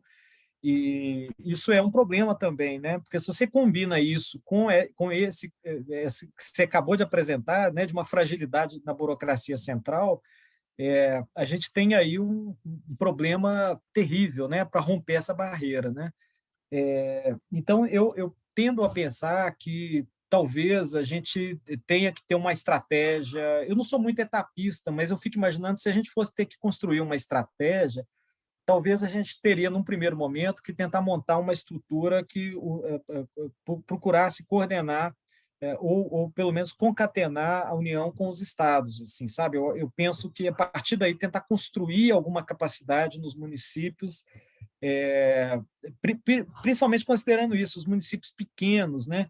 E mais do que isso, em certas regiões do Brasil, essa falta de capacidade burocrática ela é potencializada pela pobreza, né, de certas regiões do Brasil, onde é pior ainda, né? Assim, mais longe dos grandes centros da região sul e sudeste, é mais difícil ainda você ter competências locais para formular políticas nessa área, que é uma área fundamental dos direitos e eu diria mais, eu acho que as outras políticas sociais também dependem muito do desenvolvimento desse direito, que é do esporte e lazer, né? Então, eu penso que é um quadro dificílimo, né? Assim, para pensar uma construção estratégica de médio e longo prazo, é claro que não com esse governo, mas esse governo não será eterno, né? E a gente teve governos que conseguiram avançar em outras políticas, mas não avançou propriamente, né, nessas políticas de esporte e lazer da mesma forma, né? Então, acho que isso é um problema, a gente precisa, de fato, aprofundar isso e acho que principalmente ter uma estratégia, né, para conseguir estruturar, pensando nisso, nos problemas de capacidades locais que são enormes, né? A questão da Daniete, eu acho muito boa a questão, né? Porque esse é um debate, assim, né? Para onde nós estamos indo, né? O Fernando Abrúcio, com o Cláudio Couto e a turma lá da Fundação Getúlio Vargas, publicou um artigo na Revista de Administração Pública ano passado, colocando, né, que a gente estava regredindo para um federalismo dual, né, a partir da estratégia bolsonarista, né, a concepção bolsonarista do federalismo é uma concepção dual, nesse sentido de que ele forçou a barra para cada um fazer sua própria política, cada um se virar e ter suas próprias políticas públicas, e isso aparece até um pouco na concepção de programa de governo mal rascunhada, num PowerPoint, né, que o Bolsonaro apresentou como se fosse um programa de governo, o Mais Brasil, Menos Brasília, ou o contrário, é um conjunto de tópicos mal articulados e que basicamente expressa ali uma visão dual mesmo. E as falas do Paulo Guedes são muito nesse sentido também, né? Eu vou jogar o dinheiro direto para vocês, vocês fazem o que vocês quiserem com o dinheiro, né? A União vai parar de ficar tomando conta de Estado e município, vocês já são muito grandinhos, vocês fazem o que vocês quiserem. Quer dizer, é uma concepção tipicamente dual. Mas eu tenho dúvidas, porque as tentativas que o governo Bolsonaro fez o tempo inteiro de concentrar a autoridade decisória, principalmente nessa questão da pandemia, são tentativas autocráticas, de fato, né? Elas são, por outro lado, incongruentes com uma ideia de federalismo dual, né? Ele o tempo inteiro está tentando solapar os direitos de que os estados e municípios exerçam medidas restritivas na ausência da União. Então, eu diria que a pergunta da Daniete ela é muito boa, porque ela para mim, é o retrato dessa confusão, né? Eu não sei, eu tenho hora que eu acho que ele talvez o projeto dele fosse... O projeto do Paulo Guedes é um federalismo dual, mas o projeto do Bolsonaro me parece ser um projeto autoritário demais para caber, para ser compatível com o federalismo dual, né? Me parece muito mais um regime autoritário, concentrador de poder, assim como ele recusa a divisão de poderes horizontal, né, com o legislativo e com o judiciário, né? Então, mas a pergunta ela vai, acho que no ponto. Assim, o Bolsonaro é essa epifania, né? Essa coisa que não fecha, né? Mas eu acho que o grande projeto dele, né, que não é o Paulo Guedes, até aliás é outra coisa, essa descontinuidade dentro desse governo. As falas do Paulo Guedes vão numa direção e as falas autocráticas do Bolsonaro vão em outra. né? Então, eu diria que essa é a síntese que eu acho que a história, espero que nenhum nem outro vinguem, né? E que a gente consiga retomar a nossa trajetória, que, afinal de contas, nos fazia ser admirados no mundo afora, né? Inclusive, em várias políticas públicas, em vários resultados econômicos, né? A questão do Luciano, eu acho muito interessante também. A gente, o problema de todo sistema político é esse, né? Já diria lá, né, na época que eu era estudante de doutorado, uma das coisas que eu mais gostava de escutar, né, da minha professora na época, a Fátima Anastasia, é que todo sistema político ele tem que concentrar poder o suficiente para você fazer o bem, mas ao mesmo tempo ele tem que dispersar o poder para impedir que os outros façam mal, né?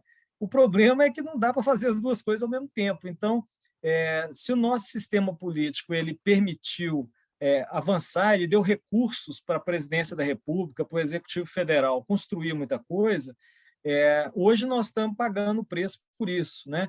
E talvez, agora, se a gente tivesse no sentido oposto, talvez com estados e municípios com mais autonomia e um governo central mais enfraquecido, desde o começo da Constituição de 88, dificilmente a gente teria conseguido avançar também, e os pontos de veto seriam muito mais maiores do ponto de vista da construção de uma política social. Eu penso que talvez mais fácil do que mexer nessa estrutura é tirar esse governo Bolsonaro daí. Mais fácil, sim, é só a gente falar, né? Porque os custos de fazer uma mudança constitucional, claro, são enormes nesse sentido, né? De mudar. O federalismo é considerado, né, parte da cláusula pétrea, né? Quer dizer, mudar o federalismo vai implicar mudar a Constituição, né? Trocar de Constituição. Mas eu penso que a pergunta, de qualquer forma, é extremamente pertinente. Por quê? Porque hoje nós temos um problema de fazer frear né, das instituições conseguirem pôr freios, e eu diria até mesmo as instituições na sua forma atual, né, colocarem freios ao... E aí, é claro, tem um problema, as instituições são habitadas por forças políticas, por pessoas, elas não têm vontade própria, né? Então, eu sempre que também as pessoas, as instituições não estão funcionando, eu não acho que é uma boa formulação também, porque as instituições são povoadas por atores e há correlações de forças, e eu posso dizer que elas não estão funcionando do jeito que eu gostaria, né? Mas, de alguma forma, elas funcionam mal, funcionam, né, precariamente, com atores hoje muito povoadas por atores desalinhados do ponto de vista normativo com o que eu acredito, mas, enfim, eu acho que, enfim, é isso, né? Mas gostei muito, acho que são questões que nos incomodam assim, profundamente, né? Compartilho desse incômodo, né?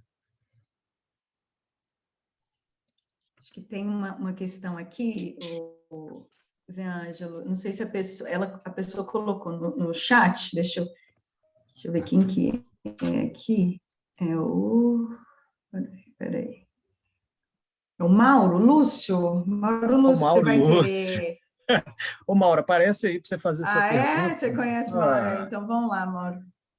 Me orientando, não pode ser assim, não. Então ele pode fazer,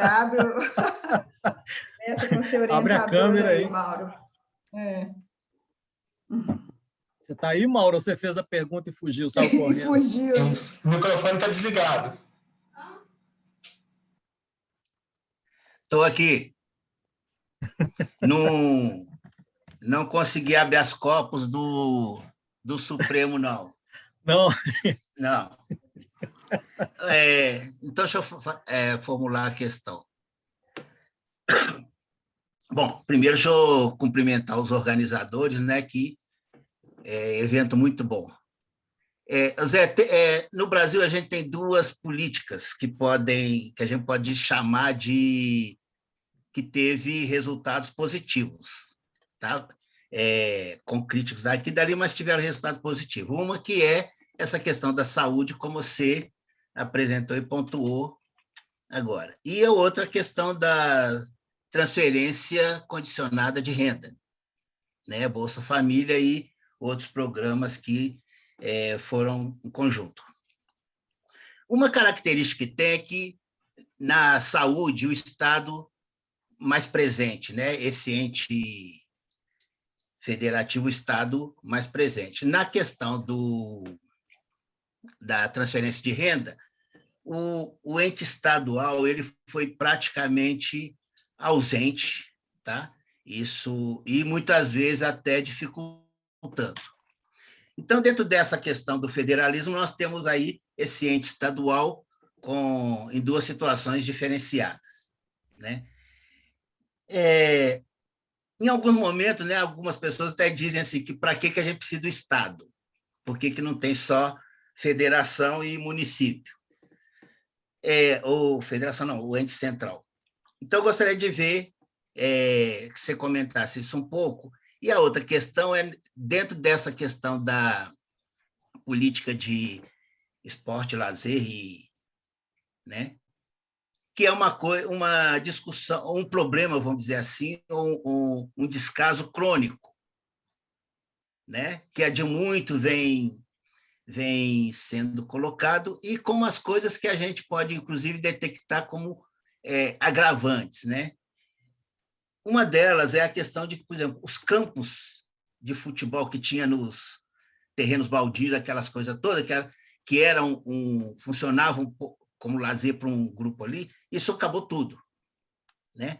A própria várzea, né? Foi tudo sendo limitado e até mesmo destruído, né? Sem contar as outras modalidades de esporte, e a gente vê assim que hoje caminhou-se tudo para escolinhas, né? Escolinhas e academias, que eu acho que é um modelo que atende a alguns interesses, mas não a população como um todo. Então, eu gostaria... na saúde, a gente teve questão de consórcio, uma série de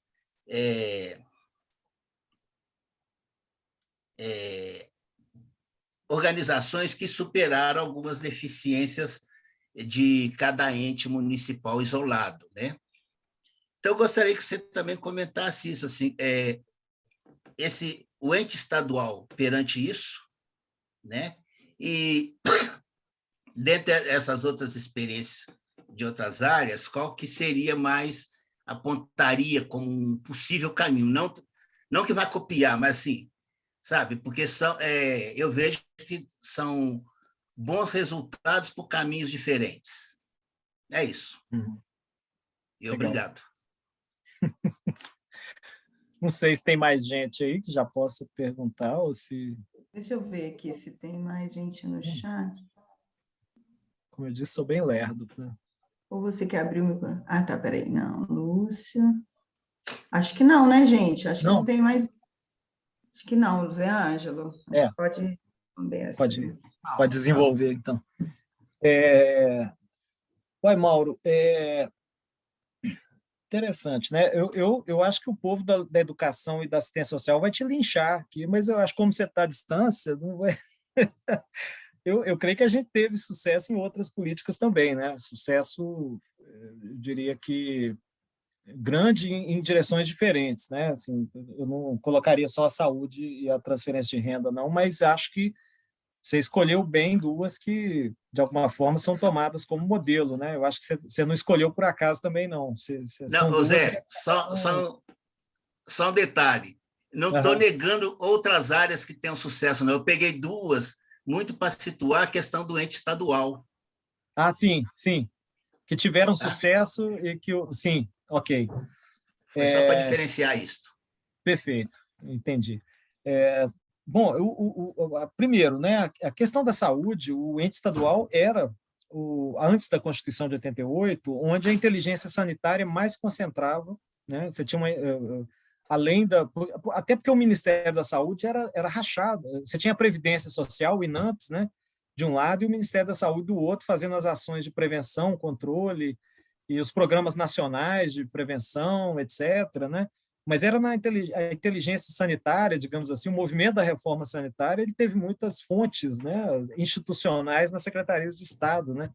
E é curioso que o sistema, que a proposta do SUS, ela implicou em um grande esvaziamento dos estados, né, das secretarias estaduais, que só foi retomado no início dos anos 2000, em 2002, por ali, com a ANOAS, né, com a Norma Operacional de Assistência à Saúde, que voltou a dar um papel importante para o Estado para organizar as redes regionalizadas, né? Quer dizer, o Estado passar a ser ter um plano diretor de regionalização e o Estado ter um papel assim mais coordenador para montar os sistemas de maior complexidade dentro dos estados, né? Mas então assim eu diria que ele, mas de qualquer forma ele continuou com um papel muito inferior ao que ele teve antes, e não que eu não acho que ele não tenha função. Eu particularmente acho que foi uma exacerbação na Constituição de 88, que tem a ver com o peso do movimento municipalista, principalmente junto do Centrão, né? O Centrão que nasceu ali em 1988 não foi um congresso, não foi uma Assembleia Nacional Constituinte clássica, foi um congresso constituinte, né? Eram deputados eleitos que fizeram a Constituição, mas que depois da Constituição continuaram seus mandatos e se candidataram à reeleição com apoio de prefeitos, buscando suas redes de lealdades, né, no meio dos prefeitos. E claro que a nossa Constituição foi bastante municipalista, isso impactou demais a saúde, e creio eu que tem aí um papel importante na desarticulação dos estados, né? E você falou bem, o programa de transferência de renda, ele dá um papel para os municípios de atualização dos cadastros, de gestão dos cadastros, né, do Bolsa Família e tudo, mas a transferência é feita direto via as agências, né, financeiras do governo, a Caixa Econômica Federal, e um programa que é gerido sem, né, que o Estado tem um papel estratégico relevante, né? Então, assim, claro, isso nos coloca para pensar no qual é o papel do Estado, né? Será que o Estado não tem papel? Me parece que tem, e tem, assim, eu até queria aqui aproveitar e fazer propaganda, né? O IPEA está organizando uma publicação, um livro, e eu fico muito feliz de poder ter dado uma contribuição lá, né, junto com o Rodrigo Machado, né, sobre o papel da inovação dos estados na organização da assistência farmacêutica, né, os mecanismos de cooperação que os estados construíram, mas o livro é exatamente para debater qual o lugar do Estado na Federação Brasileira, né, e me parece que ele não é um lugar talvez igual em todas as políticas públicas, mas ele tem papel de diminuir desigualdades regionais dentro dos próprios estados, né? Minas Gerais acho que é talvez um dos melhores exemplos que a gente tem no Brasil, né? Um estado bastante desequilibrado do ponto de vista das desigualdades econômicas e sociais, e me parece que aí o Estado tem um papel, o Estado ente unidade federada teria um papel importantíssimo para equalizar oportunidades, desenvolvimento, exercer um papel indutivo, não só do ponto de vista econômico, mas do ponto de vista social, né? Nós aprendemos lá desde dos anos dos idos, né? A crítica que a gente fazia ao regime militar era querer induzir desenvolvimento econômico de forma totalmente desintegrada das políticas sociais, né?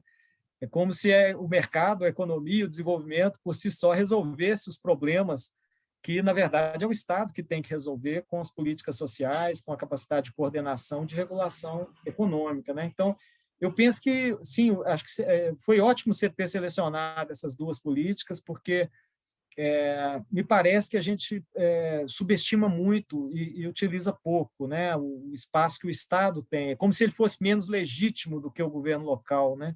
E não acho que ele eu acho que ele tem um potencial de ser um redutor de desigualdades e um indutor de políticas públicas, inclusive sociais, né? Principalmente em áreas mais carentes, assim, porque os direitos são nacionais, né? O próprio direito ao esporte e lazer não é um direito disponível conforme o lugar que a pessoa more, né? Ele é um direito que está na Constituição e, portanto, os entes, né, o governo nacional e os governos estaduais também têm uma responsabilidade fundamental, né, para colocar de pé um sistema, né? E aí você perguntou sobre o próprio, né? Eu me julgo muito pouco competente para ter um diagnóstico sobre a política específica de esporte e lazer, né?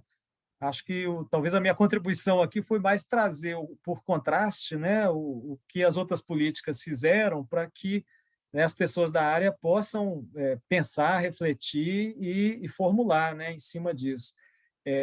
Mas eu penso que, da mesma forma, também me incomoda muito, né, tratar a questão do esporte e lazer como se fosse uma questão secundária, menor, né? Porque ela está na esfera dos direitos e ela é uma necessidade humana, ela é parte do nosso ser, né? O ser que brinca quando é criança, mas que depois que vira adulto tem também que brincar nesse sentido, né? Que exercer as faculdades nessa direção, e acho que é um problema mal resolvido, e que as alternativas... Eu me lembro aqui do próprio IPEA, né? Eu participei uma vez de um evento, né? Lá na Escola Nacional de Administração Pública, promovido pelo IPEA, e me lembro de conversar com o pessoal lá no final enfim, do evento, que estava uma sensação que tudo era organizar sistema igual o SUS, né? Vamos fazer um sistema nacional disso, um sistema nacional daquilo, criar conselho, criar fundo. Eu não acho que é muito por aí, porque o modelo, a política, né? Isso que a Luciana falou, acho que é muito importante. A gente tem que pensar assim, onde que estão as capacidades burocráticas de formular, implementar? Eu acho que vai ter que ter uma estratégia própria, né? Eu acho que imitar o que deu certo em outras áreas, mas tinha condições específicas para dar certo ali, né? Talvez a estratégia para um determinado setor ela seja diferente. Ela pode até no futuro chegar a ter uma articulação federativa institucionalizada e tudo, mas acho que tem que ter uma estratégia, assim, sabe? Tem que ter uma estratégia realista, pensando assim, olha, o que tem hoje, né? Onde é que estão as competências, as capacidades? Onde que a gente vai buscar alianças? Quais setores sociais podem ser nossos aliados? E aí eu estou falando de estratégia política também, né? Assim, que setores da sociedade estariam ao lado de uma política de esporte e lazer hoje, né? Tem interesse nela? Seriam nossos potenciais aliados? Quem seriam os nossos inimigos também, por outro lado, né? Quem são aqueles setores que vão se opor a essa política, né? Não sei, né? Enfim, eu tenho pouco a dizer nesse sentido. Eu só acho que a gente precisa pensar a construção de uma estratégia para isso, né?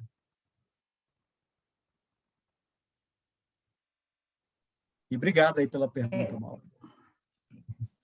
Que bom, né?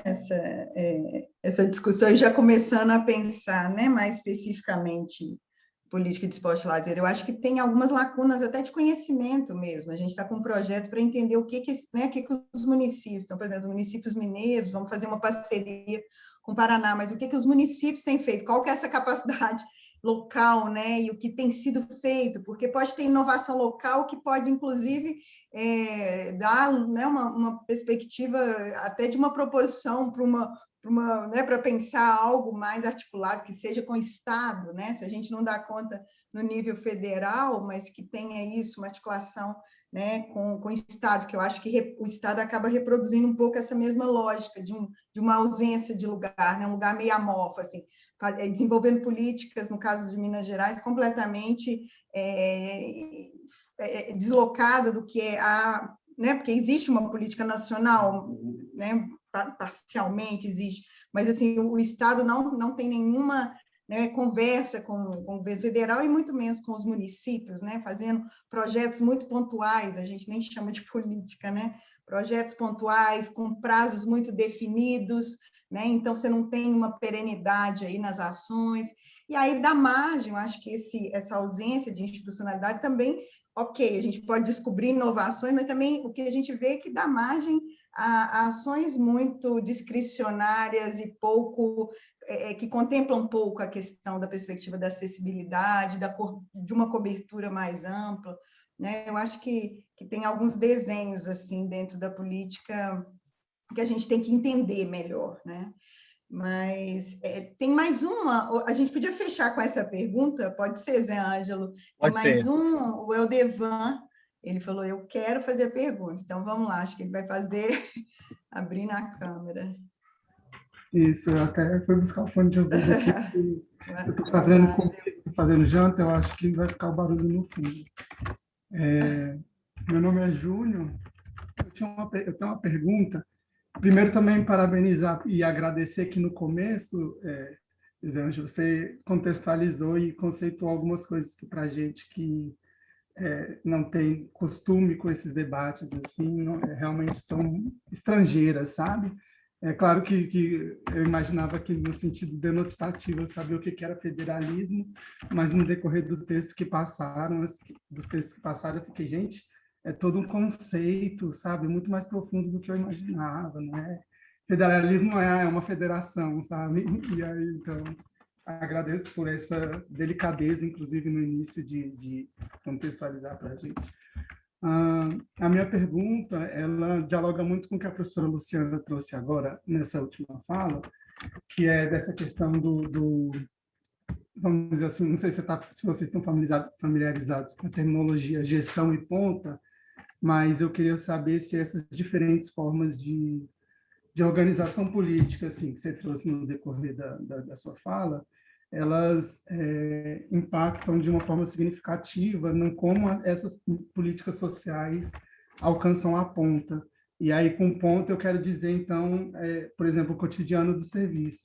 E aí eu fiquei pensando como é que eu ia explicar essa pergunta, e eu pensei num exemplo, que foi o que o Bolsonaro tem feito com a política de drogas, que é aquela questão de revogar várias portarias, enfim, e aí praticamente extinguir a política, por exemplo, de redução de danos, e a gente que está na ponta, que está atuando, que está trabalhando na parte de saúde mental, a gente sabe que nossos colegas estão fazendo redução de danos, sabe? Isso continua sendo um norte para a gente. Então, eu fiquei com essa dúvida se essas diferentes formas de organizar se relacionam, assim, será que nesse federalismo que a gente dá mais poder, nessa forma de federalismo que a gente dá mais poder para estados e municípios, isso também acaba gerando mais autonomia para as pessoas que estão na ponta para atuar, enfim, no caso da política de saúde mental e da política de drogas, trabalhar com a redução de danos, mesmo o nosso cargo-chefe tendo dito que a nossa perspectiva atual é a de abstinência? Uhum, uhum. Ótima questão. Bom, obrigado pela questão, né? Em primeiro lugar, eu me refiro a ela um pouco na mesma linha, né, que eu comentei há pouco na resposta ao que o Luciano falou, que eu acho que é importante também, é que de fato foi esse federalismo com mais capacidade de coordenação do governo nacional que permitiu a nós ter uma política nacional de saúde mental da forma como foi, né?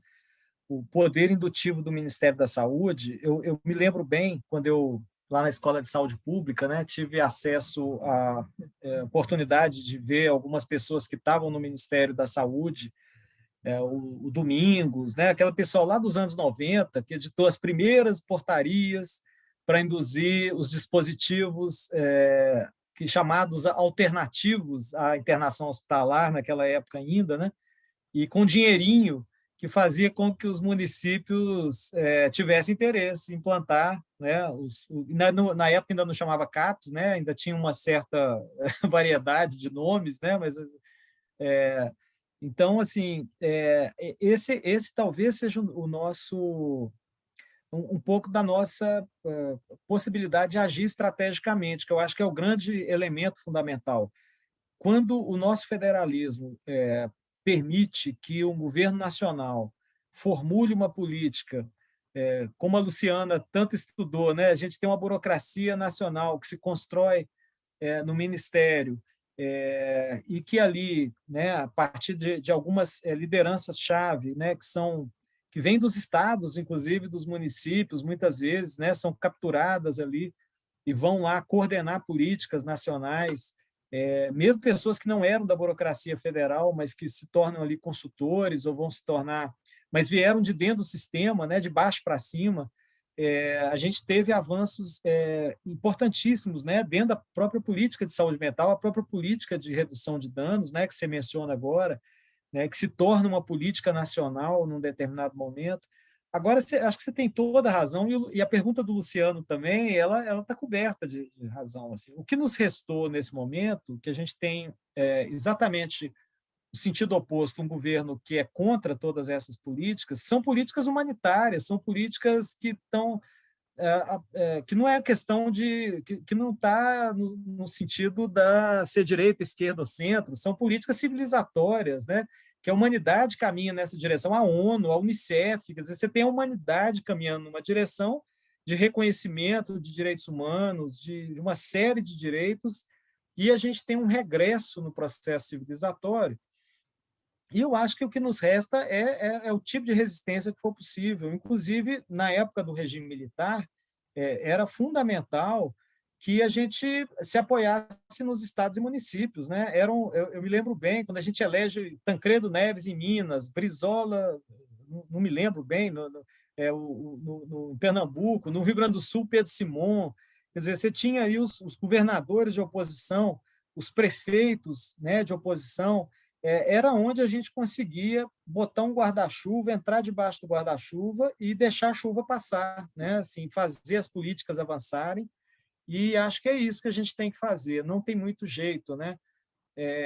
Acho que Belo Horizonte, com o seu governo municipal, onde a gente for possível a gente avançar nesse momento, e você tem toda a razão, no espaço micro, né, institucional, nos pequenos avanços que a gente consegue ter no nosso cotidiano, de conseguir tocar a nossa política na ponta, do jeito que der para tocar, com a nossa autonomia profissional, que a gente vai resistir, né? É um ato de resistência em favor dos direitos humanos, civilizatórios, né? E que eles venham até nós tentar nos impedir, né? Porque nós estamos a favor da Constituição de 88, nós estamos a favor dos direitos humanos, das conquistas civilizatórias, e vamos continuar no espaço que nós conseguirmos, né? E tem certeza que isso vai passar uma hora, né? Eu espero que seja em breve, mas é claro que nós temos que pensar na política para hoje, né? E a política para hoje acho que é essa que você falou, e eu estou perfeitamente em sintonia, né? Onde for possível, no microespaço da resistência, o que nos resta é resistir, né? E defender a civilização e os direitos humanos, né? Não sei se eu respondi, mas como eu entendi a questão.